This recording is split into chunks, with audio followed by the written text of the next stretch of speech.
Ron Darling was born in Hawaii. He grew up in Massachusetts.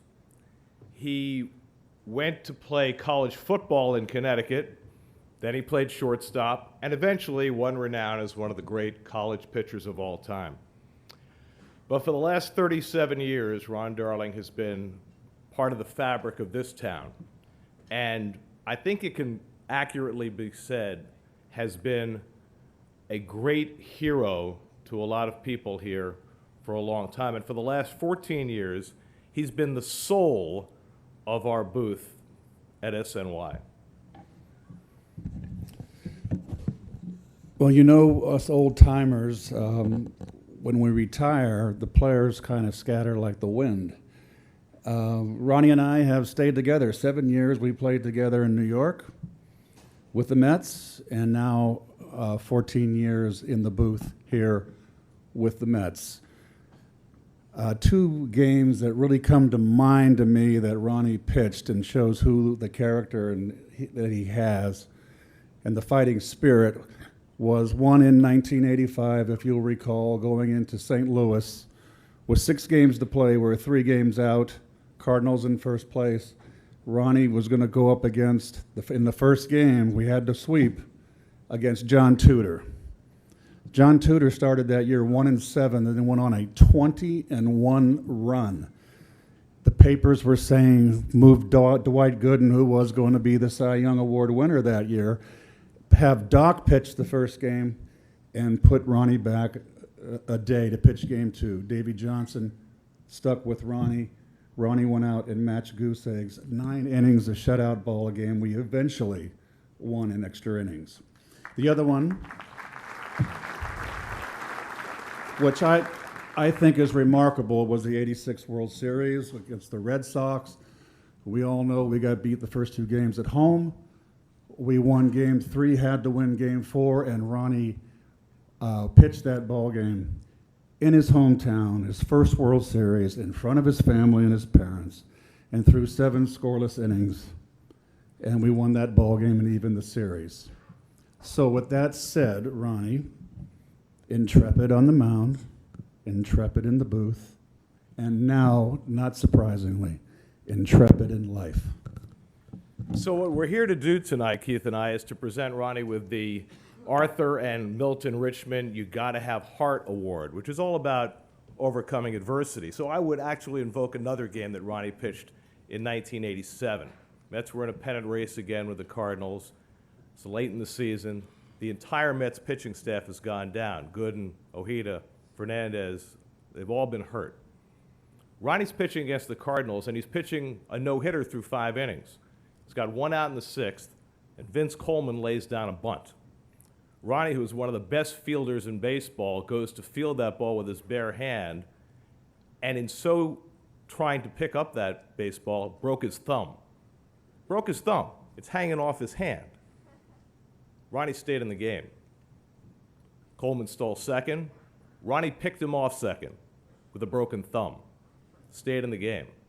Got Tommy Hurt a ground out with a broken thumb. So it's not surprising that when Ronnie was diagnosed with thyroid cancer early last year and had to have a mass removed from his chest, he handled it as well as the self-effacing, tough, dedicated person that he is. He was back in the booth 3 weeks later. He struggled through parts of that season. Not everybody knew that. But Ronnie showed up every day, worked as hard as he ever had, and did the brilliant work that he's known for, not only for us, but for TBS and for MLB as well. And thank goodness we found out later in the year that the cancer is cleared. Ronnie got a clean bill of health.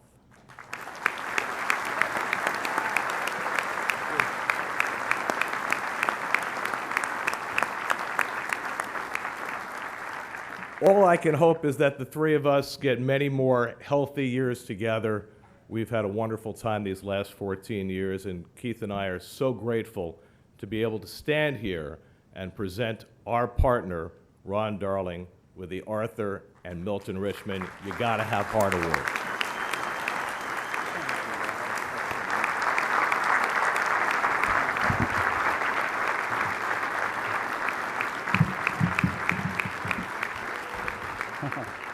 Thanks. Broken thumb sounds kind of stupid to me, but think about it. Well, first, I want to thank Gary and Keith. You guys that live in this area know they are like brothers to me, and it's just great to, my job is to work with those two. It doesn't get any better than that.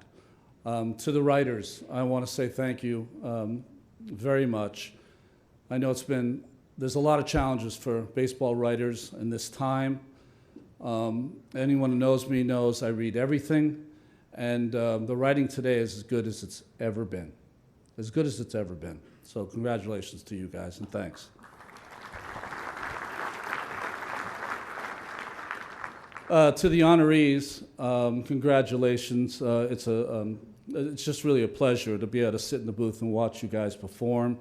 You're as good as there's ever been in the history of the game, and it's hard for me to believe that at some point I was 25 years old, really. I have two tables of friends here. I want to thank them all for coming, and I want to talk about three of the folks there. My wife first, Joanna. She's the rock of her family. I've been so much of a better man the second after I met you. I wouldn't have been back quick if it wasn't for you. And I hope I say that privately enough, and I hope you don't mind me saying it publicly tonight.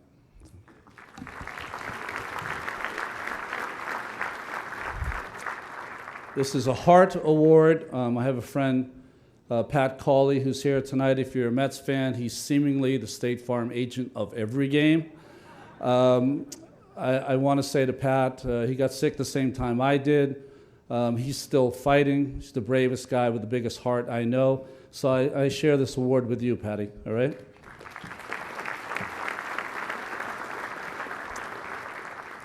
And finally, broadcasting a game, it really takes a village of people to put the game on. A lot of them are faceless and nameless creative geniuses. And I'm going to remove some of that today. Hal Galima, will you stand up, please, if you don't mind?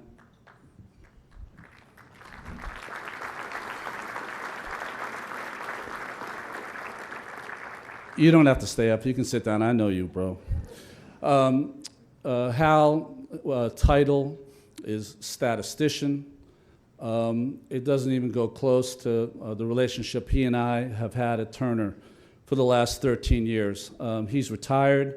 He's going on to bigger and better things. I will miss him tremendously, not only as a friend, but as a confidant. And after postseason games performed by these great players here, we'd sit back and have a cold one and be proud of the things we did well, really pissed off at the things we did poorly, and go back at it the next day. He's one of the best guys I've ever been around my entire life. I thank him for coming up from Atlanta, and good luck in everything that you do. Thank you for the award.